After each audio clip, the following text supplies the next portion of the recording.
Umongameli wenkatha ekhipha lestatement ngeledlule, kodwa manje iqembu leIFP seliphinde lashintsha inkulumo. Phambilini abaholi beqembu kade bale baphetha ukusebenza ngokubambisana neANC, kodwa manje kubonakala sebeshintsha umqondo.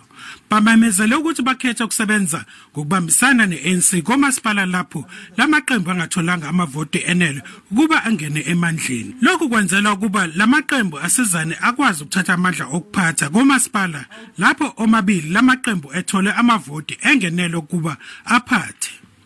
iIFP kwaze ukunqoba komasipala abayi13 ngemva kokhetho lomasipala kulesifunda.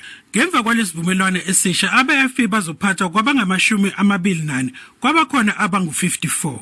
Sibe nokuvumelana ukuthi iqembu leIFP emkhandlwini engacishe ibe li10 noma isishiyagalombili la kuyiqembu leIFP elavotelwa ngabantu abaningi ukuba kube yilona eliphethe lizodedelwa kube yilo elikhanda uhulumeni waleyo ndawo.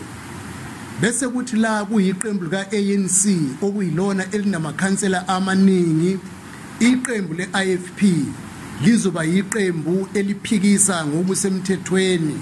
Abe-IFP bathi lesinqumo segunyazwe isigungu esiphezulu kulombutho. Umnomzane uHlabisa uthi bathathele isinqumo sokusebenza nabe-ANC ngemva kokuba amaqembu amancane enze isiphakamiso ezingamukelekile.